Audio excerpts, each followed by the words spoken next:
presentarles a las personas que van a estar con nosotros. A Santiago y a Margarita ya han sido presentados, ya nos conocemos. Me acompaña David Bustabal, que es graduado en Administración y Dirección de Empresas por la Universidad de Laguna, o sea que estuviste aquí hace realmente poco tiempo. Tus proyectos empresariales están todos relacionados con el entorno medioambiental. Fue socio o es socio fundador de E-Waste Canarias y desde el 2016 socio director de Plastic Energy Tenerife, una empresa centrada en el reciclado de plástico. Además, David es presidente del Consejo Canario de Apoyo al Emprendimiento, Trabajo Autónomo y a las Pymes. Además, nos acompaña Sara Cerdeña, que es psicóloga, fundadora de Espacios Ativa, empresa que nace con el objetivo de ofrecer un espacio de desarrollo personal para las nuevas generaciones de personas mayores, ese tipo de emprendimiento social del que hablaba antes Santi. En 2018 funda junto con otras 5 compañeras arquitectas la Sociedad Cooperativa de Trabajo Asociado sin ánimo de lucro denominada Oficina de Innovación Cívica. Y por último nos acompaña Moisés Rodríguez, que es estudiante de grado de farmacia en la Universidad de La Laguna, representante del Consejo de Gobierno y del Consejo Social de la Universidad. Está aquí como representante de la comunidad universitaria en el ámbito estudiantil y además tiene para el 2019 un proyecto súper interesante porque va a montar la primera batucada de la Universidad de La Laguna. ¿No, Moisés? Bueno, darles la bienvenida, agradecerles muchísimo, ya lo hizo Francisco, que estén aquí con nosotros, que nos dediquen su tiempo, sus experiencias, que las quieran compartir. Y para arrancar se me ocurre, porque me consta que hay muchos estudiantes de bachillerato que están por aquí. ¿Hay estudiantes de bachillerato? Vale. Estudiantes de bachillerato, bienvenidos y bienvenidas a su casa, que es la Universidad de La Laguna, que probablemente en junio se tendrán que venir a presentar a la EBAU, que me imagino que es la primera vez que pisan la universidad y estarán pensando qué carrera estudiar. ¿Tiene sentido elegir una titulación universitaria en función de la inserción laboral que pueda tener esa titulación? ¿Cómo lo ven? Bueno, yo tomo la palabra, perdonadme. Bueno, lo primero que voy a decir es que le he cambiado el nombre antes a Santi, le he llamado Sergio, por eso entenderéis que estoy tan ilusionada con lo del aumento de memoria, estoy soñando con que salga.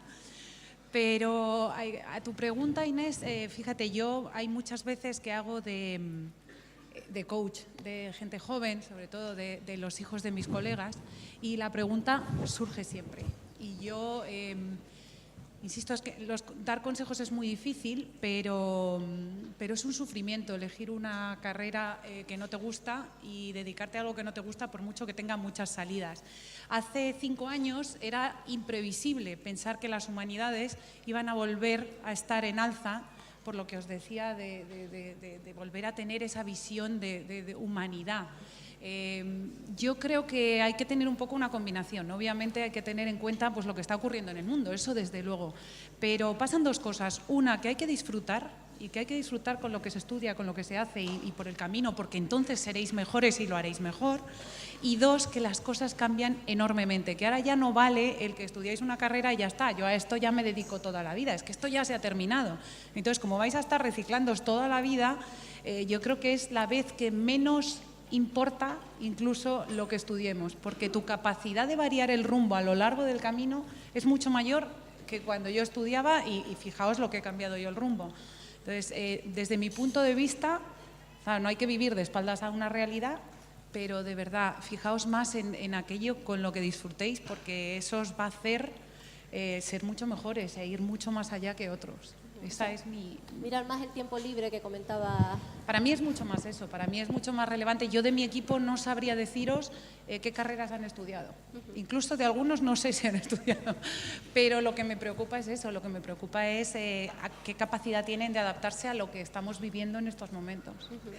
Y por ejemplo, David, me imagino que estarás continuamente interactuando con personas que quieren formar parte de tu equipo. ¿En qué especialmente te fijas cuando quieres incorporar a alguien en tu equipo de trabajo, en tu empresa? Yo estoy muy de acuerdo con lo que decías, Margarita, que es en la persona, ¿no? En su aptitud hacia el trabajo o qué espera esa persona del puesto de trabajo. No qué espero yo de ella, sino qué espera del puesto de trabajo, ¿no? Es más la aptitud de la persona que la carrera o los másteres que tengan, que yo creo que son cosas que te amueblan la cabeza, pero no te acaban de terminar de madurar como persona. Es tu inquietud en formarte de manera continua lo que te hace o no un buen profesional. Recuerdo que hace tiempo tuvimos aquí a Alex Rovira y nos decía que cuando tenía que contratar a alguien, él pedía que las personas fueran optimistas, porque una persona pesimista pues te tumba cualquier proyecto. Imagino que el optimismo será una clave a la hora de incorporar a alguien en una empresa, ¿no? En un proyecto empresarial. Sin duda, ¿no? El optimismo, la perseverancia, la capacidad de esfuerzo son valores juntos con la colaboración y la cooperación que forman parte de las habilidades necesarias desde mi punto de vista para, en el sector que yo estoy por lo menos, que es un sector muy innovador, muy de inventarnos las cosas que queremos que ocurran, que no existen hasta ahora. Necesitas aptitudes no convencionales, desde luego, ¿no? Y creo que el mundo va más por ahí, ¿no? Va más a que las carreras no te definan exactamente lo que tienes que hacer, sino que tú te lo definas en el camino. Es curioso, comentamos cuando empezamos a diseñar este proyecto, Talent & Job, comentábamos que en hacer hincapié en valores, y uno de los que salió sobre la mesa enseguida fue el tema del esfuerzo. ¿Creen que la juventud de ahora, las personas que se están formando y que serán líderes en un futuro no muy lejano, tienen poca política de esfuerzo? ¿Que el esfuerzo sea difuminado? Quizá, no sé si Sara o Santiago. Bueno, yo creo que esto... A mí no me gustan nada las etiquetas, ¿vale? Porque se habla mucho que si los millennials, la generación Z, al final tienes gente que se esfuerza de cualquier generación y gente que no se esfuerza de cualquier generación. No creo que haya cambiado mucho. Yo conozco jóvenes y nosotros tenemos gente muy joven trabajando con nosotros que se esfuerzan un montón y tienen, sí, es una ética de trabajo realmente admirable, ¿no? Yo creo que han cambiado también las cosas, ¿no? Hablábamos antes, quizá, ¿qué es el esfuerzo? O sea, nosotros trabajamos o venimos de una cultura empresarial en la que el esfuerzo eran horas de presencia, pero realmente eso no es esfuerzo, ¿no? Eso es estar en un sitio, es presencia, ¿no? O sea, realmente esfuerzo es dar tu energía, poner tu energía en eso que tienes que hacer en el momento que tienes que hacerlo. Pero no se trata de... O sea, yo creo que es un tema de aclarar conceptos. Cuando tú enganchas a un joven y el joven le encuentra un sentido al trabajo, como además son jóvenes y tienen más energía, es un tema, si quieres, fisiológico, pues lo van a dar todo y lo van a dar muy bien.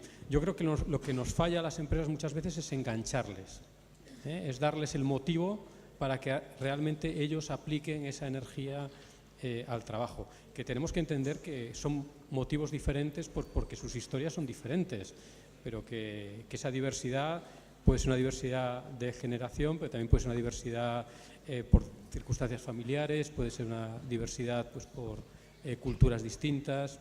Tenemos que entender qué es esfuerzo y cómo movilizar a la gente para que realmente aplique su energía a su trabajo. Yo creo que la clave está más ahí. Y Moisés, por ejemplo, yo te preguntaría, tú que estás ahí a pie de pasillo con estudiantes universitarios, ¿cuáles son los miedos, las inquietudes que se perciben en esos pasillos? Bueno, primero que nada, muchas gracias por invitarme a este foro. Para mí es un placer y que se tenga en cuenta la voz del estudiantado, pues creo que es algo también ya necesario hoy en día. Justamente creo que es lo que se está hablando, ¿no? Antiguamente una profesión tenía una estructura para llegar a ella, ¿no? La carrera o el ciclo formativo pues era un camino para llegar a esa profesión. Ahora mismo las profesiones creo que están difuminadas, no tienen una estructura fija, sino que la carrera ahora es una herramienta para tener un tipo de profesión. Y digo tipo de profesión porque no es que haya una profesión, como he dicho, fijada, sino depende de la persona, la profesión será distinta, en mi opinión. Por eso mismo creo que la incertidumbre también de los estudiantes y las estudiantes de hoy en día es que muchas veces dicen, vale, quiero hacer esto, pero ¿cómo puedo acceder a ello? La carrera, no solo con la carrera se llega, también tienes que tener valores propios, porque hoy en día lo que me dicen muchos compañeros que ya han terminado, por ejemplo, terminan la carrera y justamente antes no era tanto, antes se presentaba currículum y ahora ya el currículum es lo último que se mira. Ahora lo esencial son las entrevistas. Vas y te entrevista a la persona. Por ejemplo, mi hermana terminó la carrera el año pasado y justamente fue a hacer una entrevista, dio currículum y le sorprendió ver que el currículum lo cogió, lo puso boca abajo y le hizo toda la entrevista sin mirar siquiera su currículum durante toda la entrevista. Luego el currículum pues sería algo secundario, que es lo que sorprende, ¿no? Entonces yo creo que esa puede ser un poco la incertidumbre de los estudiantes hoy en día, que es que no solo con la carrera se consigue una buena profesión o la profesión que tú quieres, sino que tienes que dar mucho de ti, y eso es lo que también dijo Marga en su ponencia, ¿no? Que es la actitud, que es algo que es importantísimo, que también comentó el señor, pues es eso, la actitud de la persona creo que es importante, y el tener la ilusión, la motivación, la capacidad de innovación, que hoy en día es lo que nos diferencia los unos de los otros, ¿no? Y Sara, ¿vale la pena emprender? ¿Cómo lo ves? Uy, sí, pero. O sí y depende. No sé si la palabra mejor es pero, depende, ¿no? Solo un inciso, yo quería dar las gracias porque yo estoy aquí gracias a Fundación, porque esto que tú decías, Santi, de crear redes, creo que desde el principio, y para mí Fundación fue un aliado fundamental para poder iniciarme en este mundo de la empresa o del emprendimiento, porque yo soy psicóloga, no era empresaria, entonces se me quedaba un poco grande. Y para mí eso de tejer redes y tener aliados fue fundamental. Y tiene mucho que ver con la pregunta que me hace Inés, porque emprender es una aventura y como toda aventura tiene sus riesgos o sus disrupciones, Santi. Y uno tiene que tener ciertas fuerzas y ciertas energías y ciertas fuentes de donde recargar. Entonces, para mí valió mucho la pena porque mi familia estuvo ahí, porque hubo muchos espacios conversacionales donde la idea tomó muchas formas en distintos momentos diferentes, donde se pudo compartir y la gente quiso escuchar, y para eso hay que lanzarse a contar, que parece que no cuento porque la idea no vaya a ser que la cojan otros. Está este mundo también, ¿no?, muy competitivo. Creo que en mi caso fue lo contrario, porque al final uno dice, necesito dinero para emprender. Vale, es verdad, se busca, hay forma, pero resistir en los momentos delicados creo que es uno de los principales retos, pero cuando lo superas es una satisfacción y una felicidad por hacer lo que quieres, conseguirlo, lograrlo y ser feliz con ello, que a tu pregunta de emprender, ¿vale la pena? Para mí, sí, rotundamente. Perfecto. Damos la voz al público, ¿no, Jorge? A ver si tengo voz por aquí, ¿se me escucha? Vale, ahora creo que sí. La cosa se va animando, hay distintas preguntas, las voy a ir focalizando si les parece bien, para que no tengan que estar decidiendo quién las contesta o no las contesta. La primera es para Margarita.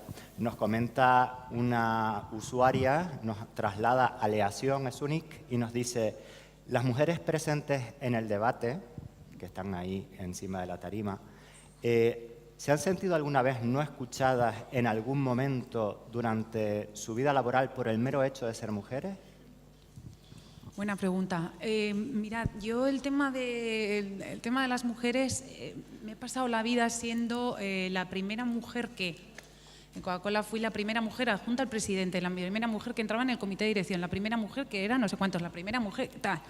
Y recuerdo, de hecho, un jefe que tuve que me dijo, cuando pues tomé un puesto y me dijo, eres la primera mujer que tal, a ver si lo haces bien, porque entonces le abre las puertas a otras. Y fue, perdona un segundín, yo bastante tengo con lo mío, yo no puede depender el que entre más gente de lo inútil que yo sea o lo poco inútil que yo sea. Pues probablemente me habrá pasado, pero nunca lo he pensado. Me he dedicado a esforzarme, me he dedicado a yo soy yo y mis circunstancias. ¿Me habrá pasado? Seguramente, pero he trabajado más, me he esforzado más y sobre todo me he preocupado de que no le pase a la gente que esté conmigo. Yo lo he dicho muchas veces, yo sé que si nos hubiéramos pasado los últimos 10 años estudiando las diferencias entre los altos y los bajos, tendríamos miles. ¿Y qué hacemos? ¿Les tratamos diferentes a unos y a otros? Para mí lo importante es hablar de personas. Para mí lo relevante es hablar de las diferencias y las igualdades que tenemos las personas. Entonces, el hecho de que me haya pasado, lo que me ha hecho ha sido como soy cabezona, soy muy cabezona, seguir y seguir y seguir y esforzarme e ignorar todo eso. Y sobre todo, insisto, apoyar para que no le pase a la gente que esté conmigo, para que aquí esto vaya de personas, esto vaya de Margarita, vaya de Santi, vaya de Inés, vaya de David, vaya de lo que sea, pero que no vaya de si eres alto, bajo, rubia, moreno o mujer u hombre, que me parece irrelevante. Perfecto. Perdona, en el caso de Sara, además, es emprendedora mujer y se ha rodeado de mujeres emprendedoras porque tus proyectos son muy femeninos, ¿no? ¿Te has encontrado con esos problemas que comentaba Jorge? Yo la principal ausencia que encuentro, y cuando preguntan que si no nos hemos sentido escuchadas, yo no me siento escuchada cuando tengo que decidir muchas veces entre la maternidad, en mi caso, tener que dejar de trabajar, si no trabajo yo soy autónoma, ¿qué hago? Todas estas situaciones que te planteas, pues no sé si gubernamentalmente o a nivel de la sociedad, no lo sé, es un reto que tengo yo por lo menos, ¿no? De ahí que hayamos formado este año una cooperativa con la idea de generar un espacio de confianza donde podernos apoyar, donde poder aspirar a 8 meses de baja por maternidad o paternidad. Es decir, queremos crear un sistema donde podamos suplir las carencias que ahora mismo a nivel de nuestras leyes o de nuestras políticas estamos viviendo. En mi caso, creo que ahí las mujeres no nos sentimos escuchadas y, por supuesto, la familia en este sentido, ¿no? Es decir, la mujer doblemente, por la maternidad, o sea, por la gestación, la maternidad y luego la crianza en la familia. Creo que eso es una sensación que vivo yo, esa falta de escucha ante esto. Para David, ¿cómo se puede unir o cómo puede casarse y cómo puede transformarse la aparente rigidez que existe en la actualidad y la alta especialización del sistema educativo con la flexibilidad que nos requieren los puestos de trabajo tanto presentes como futuros? Te toco una pregunta fácil. ¿Puedo repetir? No. ¿Cómo casa la rigidez que existe en el actual sistema educativo con la flexibilidad que se nos está exigiendo desde el mundo laboral? Vale, o sea, perdón, me hablas de la oferta, la demanda. O sea, de ambos lados, supongo. De ambos lados, ¿no? La rigidez del sistema educativo, claro, que tienes que empezar una carrera y terminarla, no puedes cambiarte, coger asignaturas de carreras distintas, ¿no? Supongo que quiere referirse a este usuario, cuyo nick es el primer cinista, en cuáles son los pasos que tienes que dar para adaptarte al mercado laboral una vez salga de tu carrera. La verdad que yo lo único que puedo contarte antes, no soy un experto evidentemente, ¿no?, en esto, te puedo contar mi humilde experiencia, ¿no?, que fue terminar el COU y hacer la selectividad y no tener ni idea qué estudiar, pero ni idea, o sea, variaba desde fisioterapia hasta ingeniería y por el medio empresariales. Me matriculé en empresariales porque estaba al lado de mi casa, o sea, esa era la madurez que tenía, ¿no? Estaba en la Plaza de los Patos en Santa Cruz y dije, bueno, pues está cerca de mi casa, pues malo será que me fugue algún día. Y el segundo año de carrera empecé a trabajar porque tenía esa inquietud, o sea, empresariales me gustaba, yo creo que era una carrera que me amueblaba la cabeza, pero tenía la inquietud de saber qué era la realidad y empecé a combinarlo con la experiencia laboral, combinando los turnos de mañana y de tarde. De hecho, terminé empresariales, me costó más de la cuenta, intenté hacer ADE, empecé y no acabé, porque ya vi que no era capaz, ya tenía otras inquietudes en ingeniería, en química, que no me las estaba dando la continuación de otra carrera relacionada con la economía, ¿no? Y es lo que he hecho, sin estudiar ninguna carrera, me he formado rodeándome muchas veces de gente, de ingenieros, de químicos, y preguntando y teniendo aptitud por aprender en cosas que la carrera no me había dado. Con lo cual yo creo que vuelvo, si estoy respondiendo de alguna manera con mi humilde ejemplo, creo que debes de hacerte tu camino, o deben de hacerse cada uno su camino, y no obsesionarse tanto con terminar una carrera, salvo que bueno, una oposición a funcionarios estén buscando y se pida exactamente. Creo que se ha hablado aquí que en el mundo empresarial cada vez se está mirando menos el currículum, no se ve el currículum, decía, y se mira la persona, ¿no? Yo creo que sin pretender desaconsejarles que no terminen la carrera, por favor, sino que abran la mente a seguir escuchando y aprendiendo del entorno. Relacionado con este tema, gracias David, tanto en la intervención de Margarita como en la de Santiago nos comentaban que la actitud llega a tener incluso más peso que la propia aptitud. Nombraban el tema de la colaboración, creatividad, técnicas y orientación a resultados, gestión del cambio, flexibilidad, etcétera, etcétera, ¿verdad? Nos comenta una usuaria, Tairi González, que lo de la actitud está muy bien, pero que cómo se recoge eso en el currículum si al final la empresa, por lo que realmente nos va a seleccionar, es por la titulación. ¿Qué opinan ustedes al respecto? Claro, es que, fijaos, lo decía Moisés, yo no recuerdo haber hecho una entrevista con un currículum. Es verdad que es un filtro, claro, es un filtro, y más en la situación que estamos viviendo hoy en día. Pero no deja de ser un filtro, y además que las empresas lo tienen que utilizar, pues como utilizan el filtro de los idiomas. Y ya sé que es una asignatura pendiente en este país para todos, pero vuelve a ser un filtro.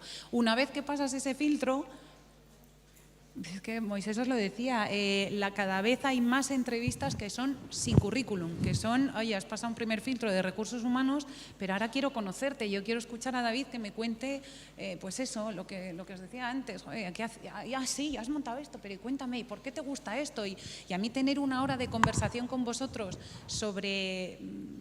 Pues un poco sobre cómo sois, sobre cómo es la persona y qué es lo que me da y qué es lo que puedo sacar de ahí, me vale mucho más que me digáis, sí, bueno, se me dio bien, sí, bueno, se me dio bien mercantil, se me dio bien, bueno, pues eso está bien, pero la actitud se ve muy bien cuando estás hablando con una persona. La actitud de una persona, en cuanto estás una hora hablando con esa persona, sabes si te inyectas, si tú eres capaz de transmitir, si te transmites, si le brillan los ojos cuando le estoy contando, vamos a montar una cosa chulísima, y le brillan los ojos y yo te quiero conmigo. Entonces, la titulación, y lo que os decía David, esto no se trata de desincentivar que estudiéis, es un filtro, y es un filtro muy potente, y además os amuebla la cabeza. Dicho esto, de verdad, por eso os decía que la comunicación es una de las capacidades más importantes, porque cuando estéis delante de una persona para vender vuestro propio proyecto, como Sara, o cuando estéis para que te convenzan, para decirle a alguien, tío, soy la persona que estás buscando, eso es comunicación, eso es transmitir emoción, eso es transmitir de hola, estoy aquí y soy la persona que necesitas.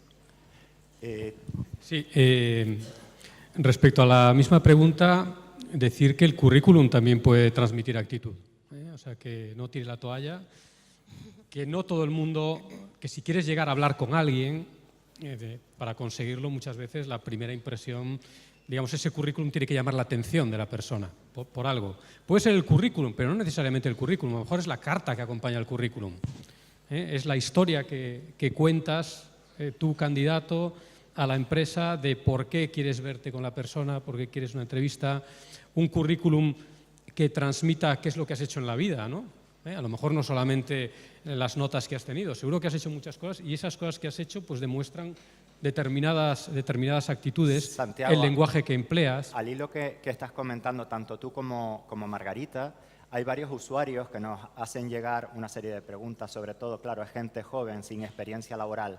Entonces nos dicen, ¿qué sentido tiene que una empresa quiera contratar a jóvenes y a su vez nos exija tantos años de experiencia? ¿Podríamos contestar a estas preguntas también desde el punto de vista de la actitud personal y de la actitud en el currículum, como estás comentando ahora? Bueno, a ver, sí que es verdad que muchas veces se piden cosas directamente que no existen. Y esto es una realidad, o sea, nos hemos encontrado empresas que piden personas con X años de experiencia en un lenguaje de programación, cuando hace X años ese lenguaje de programación directamente no existía. Esto es lo más absurdo de todo. También es verdad que las empresas tienen que hacer una adaptación a los nuevos tiempos y entender que cuando contratan a jóvenes y por tanto contratan a gente sin experiencia.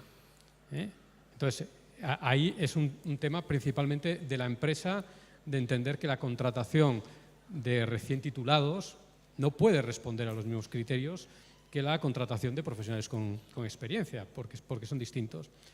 Pero evidentemente los jóvenes, por su parte, también tienen la oportunidad de reivindicar o poner en valor más qué es lo que pueden aportar, ¿no? Y muchas veces esa actitud, esas ganas, esa energía, cosas que han hecho, o sea, temas que van más allá de los estudios, ¿no? ¿Qué habéis hecho más que estudiar, ¿no? Aparte de sacar unas determinadas notas en la universidad, ¿a qué habéis dedicado vuestro tiempo libre, ¿no? ¿Quiénes sois? ¿Quiénes sois como personas para que yo, empresa, pueda entender qué podéis aportar? Antes hacía Margarita un comentario que me llamó la atención porque venimos de una cultura en donde nos han enseñado que la empresa es la que tiene el poder, entre comillas, y tú hablabas, decías, ojalá que mis hijos puedan elegir o que mis hijos elijan. O sea, el concepto de que nosotros podemos elegir el lugar donde queremos trabajar, yo creo que nos empodera. Entonces me ocurre, por ejemplo, ahora Moisés, desde el punto de vista del estudiante, ¿cómo es la empresa en la que a ti o al colectivo de estudiantes crees tú que les gustaría trabajar? ¿Cómo es esa empresa ideal, entre comillas? Yo creo que la empresa ideal en ese sentido sería en la que uno se sintiera desarrollado y que puede seguir desarrollándose. Es decir, en la que uno no tiene que hacer unas órdenes, sino que tiene que cumplir para lo que ha entrado ahí, pero que además pueda como tener una capacidad propia de innovación en ese trabajo, ¿no? Yo, por ejemplo, yo a la vez estoy intentando compaginar los estudios con trabajo, ¿no? Y justamente estoy en un trabajo en el que me siento muy realizado y, como bien decían antes, pues feliz en ese sentido, porque es un trabajo en el que uno intenta desarrollarse y dar su toque, ¿no? Yo creo que es algo que también le gustaría, a lo que siempre percibo de los compañeros, de los estudiantes, es que trabajar en un sitio en el que no me sienta limitado, sino a la vez, sino potenciado. Yo creo que eso sería el trabajo ideal, en el que los derechos, por supuesto, estén respetados, en el que me sienta satisfecho y llegar a casa y sentirme contento con lo que he hecho y que además, pues para la próxima voy a hacerlo así y mejor, y que sea una iniciativa, y sentir que es una iniciativa propia, no mandada, sino que sale de dentro. Perdona, Margarita, ¿tú querías decir algo? Sí, no, bueno, un poco lo que hablábamos antes, que es que en realidad, como hay mucha gente que ahora lo que quiere es trabajar en una empresa, uno, en la que aporte y le dejen aportar y le dejen cambiar las cosas. Dos, que tenga un propósito. Yo quiero que la empresa en la que yo trabaje se dedique a algo que encaje con mi propósito vital. Y además que tenga unos valores, que tenga unos principios que vayan con lo que yo pienso. Y eso lo que está consiguiendo es que empresas que no tenían propósito lo tengan.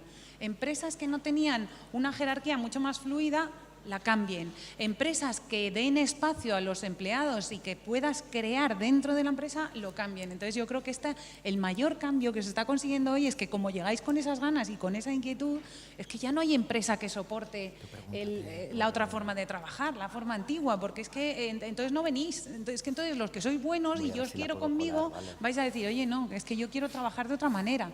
Entonces, eso precisamente que contaba Moisés está consiguiendo que las grandes empresas, los grandes elefantes y los que éramos más rancios que nada, nos veamos obligados oye, es que esto no puede seguir así, es que estáis cambiando de verdad la estructura de empresas enormes.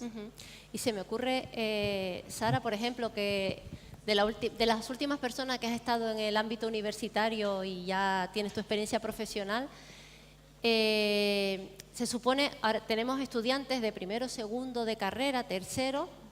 Los de primero y segundo que están todavía más cerca del principio que del final, ¿qué les recomendaría o qué les sugeriría para entrenarse para ese mercado laboral que nos han hecho un dibujo fantástico y que sabemos que está cambiando? Antes lo mencionaban Margarita y Santi también. Para mí la palabra interdisciplinar o transdisciplinar, creo que también se está, ¿no? Hablando mucho, creo que es fundamental. Cuando yo empecé psicología, el gremio es el gremio, y aquí, bueno, que la psicología tiene muchas ramas, de alguna manera durante los años de carrera el peso es de la rama que uno está estudiando. Si yo hubiese sabido que esto de lo interdisciplinar hubiese sido tan importante antes, probablemente lo hubiese practicado antes. Quiero decir, puedo ser psicóloga, pero de manera multipertinente puedo ir conectando con otros espacios de conversación, de disciplina, con otro tipo de perfiles profesionales, o ni siquiera a nivel profesional, sino simplemente a nivel de tiempo libre, de hobby. Entonces, Yo creo que aunque hay que sacar las asignaturas, que hay que sacar la carrera, que nos lleva mucho tiempo el estudio, creo que tener esa mirada hacia afuera, que quizás sería un poco conectar dentro del estudio, que es mirar hacia afuera, es importantísimo. Creo que eso, para mí, si me lo hubiesen dicho cuando estaba estudiando, me hubiese gustado mucho escucharlo. Pues ya se los estamos diciendo, ¿no, Sara? Y una cosa, David, se me ocurre que hablamos antes de la importancia de las redes. Yo me imagino que en tu vida profesional esas redes que pudiste tejer en tu época de estudiante, con el tiempo, ¿te han servido para hacer conexiones empresariales? Sí, sin duda. Yo creo que a nivel, las redes las tejes en donde puedes, ¿no? Donde te dejan, en tu entorno, en donde puedes contaminar, nunca mejor dicho. Intentas absorber y ofrecer tu conocimiento a las personas que te rodean, ¿no? A nivel de la carrera, recuerdo que sí, que sigo teniendo compañeros que participo. Aquí esta mañana he visto algunos, incluso luego de programas después que he hecho después de terminar la carrera, y es que la colaboración, junto con la palabra más nombrada hoy, que es la actitud, ¿no? La colaboración es fundamental. Yo creo que cada vez más hay que mirar en objetivos comunes, en afrontar proyectos de una manera no individualista, sino donde tú puedes aportar, pero que tú solo no eres capaz, por muy bueno que seas, de alcanzar el objetivo final, y con una mentalidad abierta, sin duda esas redes son fundamentales. Las personas, las actitudes, yo creo que son cosas que nos están quedando claras. Nos quedamos con avisarte a los 10 minutos que me habías pedido, Sí, Inés. avisada. Preguntas, ha sido una avalancha de preguntas las que nos han llegado, pero quiero finalizar con una reflexión que nos manda una usuaria. Tiene una connotación negativa y se las traslado a ustedes para que por favor traten de cambiarle la impresión. Nos comenta que es la primera época que se está prestando especial atención al futuro, lo cual no deja de ser algo irónico, dado que tal vez no tengamos ninguno. ¿Qué opinan al respecto? No sé si sigues aquí, pero espero que podamos cambiar de opinión. Yo creo que el futuro es brutal, yo creo que todo lo contrario. Yo creo que estamos viviendo una época en la que cualquier cosa es posible.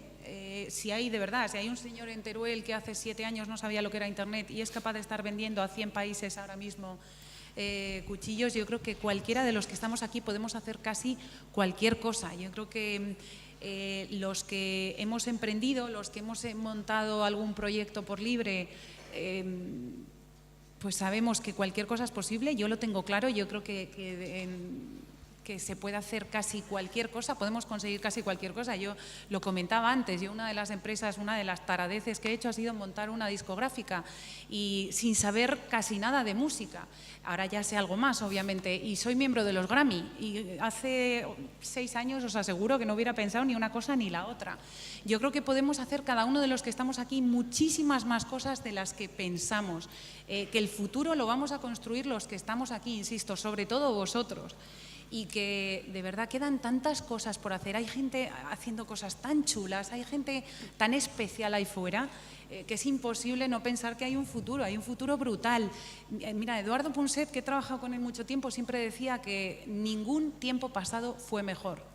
Ningún tiempo pasado fue mejor. Si miramos, empezamos a echar la vista atrás, todo lo que se ha vivido antes ha sido horrible. Es que no quiero ni ponerme a pensar en la Edad Media, pero pensad hace 50 años, pensad hace 30 años. Lo que pasa es que es verdad que hoy tenemos mucha más información que nunca, pero el futuro, ostras, con gente haciendo, yo qué sé, lo que David, lo que Sara, lo que Moisés, es que, pero ¿cómo no puedes pensar en que hay un futuro brutal y lo que pasa es que hay que trabajárselo y cada vez está más complicado? Pues es posible, pero es que es muy chulo, es que lo que se puede hacer hoy en día... Margarita, a mí me has convencido, espero que a Norit también, que es la usuaria que trasladaba. Inés, cuando me digas, desgrano muy por encima los resultados, gracias a todos y a todas, porque de 100 respuestas hemos pasado a cerca de 250, lo cual ya empieza a ser algo más significativo los datos que podemos aportar, pero cuando tú me des paso, Inés. Perfecto. Yo solo sí, quería hacer una matización con esto de qué futuro, porque Para mí fue muy importante ser consciente de que los miedos están, que los miedos nos los transmiten. Estamos en un momento en el que hay que tener mucho ojo con esto, porque muchas veces es una herramienta que está por ahí purulando y parece que tenemos que tenerla un poco a la vista para que no nos contagie demasiado pues pesimismo, bloqueo. Y a mí me gustaría llamar a la rebeldía en ese sentido, quiero decir, seamos rebeldes con esto del futuro. Y una herramienta que para mí es fundamental en esto de la rebeldía es cómo usamos el lenguaje y cómo decimos las cosas. Entonces, si pensamos y decimos, es que no va a haber un futuro, obviamente estamos llamando a que no lo haya. Entonces, vamos a hacer otras preguntas, vamos a poner la mirada, qué futuro queremos, hacia dónde queremos proyectar. Entonces, bueno, por darle un poco también la vuelta a esto, ¿no? Venga, y como yo creo que el tema es interesante, otra reflexión sobre lo que decías tú y sobre la pregunta esta que nos formulaban. A ver, sí que es verdad probablemente que ahora estemos prestándole más atención al futuro que nunca, pero el motivo no es porque no haya futuro, sino porque la incertidumbre es más grande que nunca.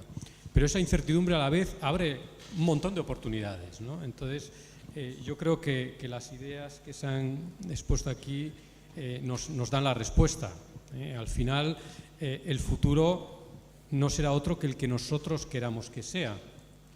Y esta es la idea, ¿no? El futuro está en nuestras manos, pero nadie lo va a construir por vosotros.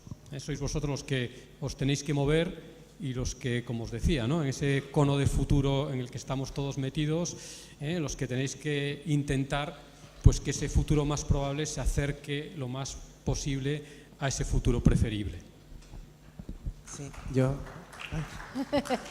Pueden aplaudir, pueden aplaudir.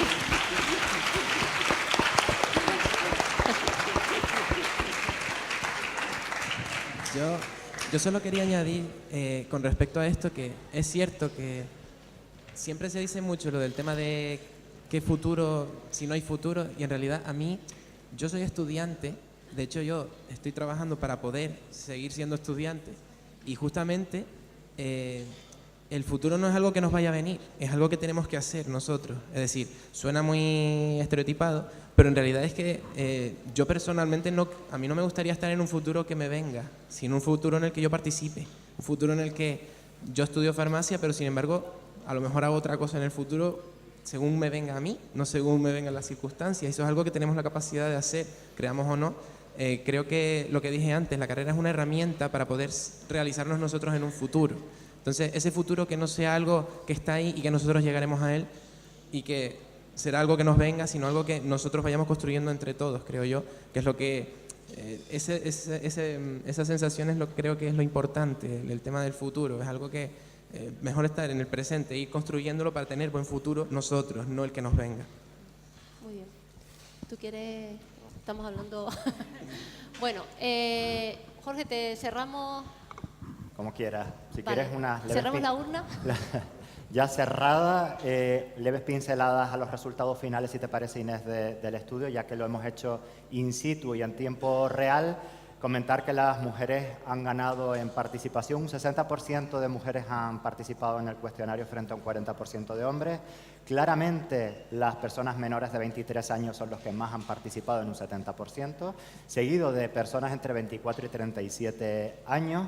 Ramas de conocimiento que han participado, pues titulados o que están estudiando en la actualidad, ciencias sociales, un 67%, seguidos de ingenierías y de ciencias de la salud. Los resultados principales, para ver un poco si estamos alineados con lo que nos había comentado Margarita y Santiago sobre lo que demandaban las empresas en la actualidad, que iban mucho que ver con el tema de las actitudes, pues nuestros estudiantes, que en mayor parte han sido quienes han contestado cuestionarios, la respuesta mayoritaria sobre lo que demandan los estudiantes a la hora de entrar en una empresa es el progreso profesional.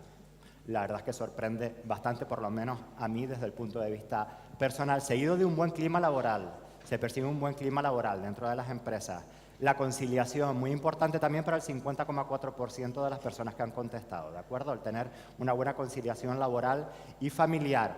Otros aspectos como puede ser la proximidad y eso que vivimos en un lugar fragmentado, que soportamos una doble insularidad, únicamente adquiere un 7% de las respuestas. Es decir, que los estudiantes a día de hoy tienen la intención de, si les sale un trabajo que les llene, el poder desplazarse también. Viajar, un 42,4% de las personas considera que es positivo dentro de una empresa el poder viajar, y aprender, un 45,3% de las personas lo considera como un ítem a tener en cuenta a la hora de elegir una empresa donde desarrollarse.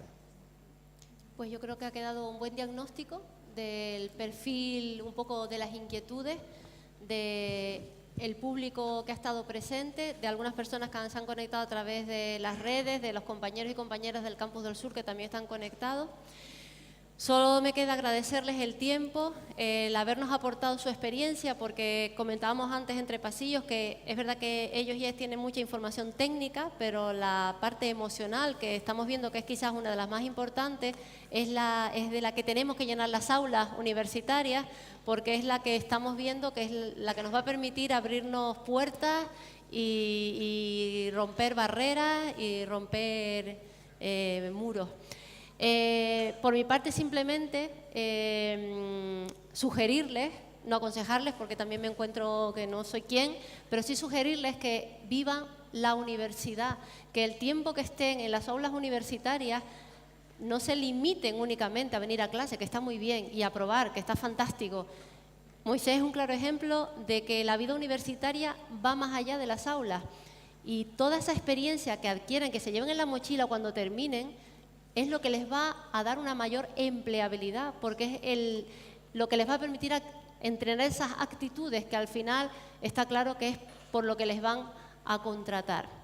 Y si no les contratan, creen su propia empresa, porque es una opción que cada vez va a tener más peso, porque hacemos lo que nos gusta durante las 24 horas del día, y eso es un valor que nadie se los puede y debe quitar. Muchas gracias. Gracias a Fundación Caja Canarias por habernos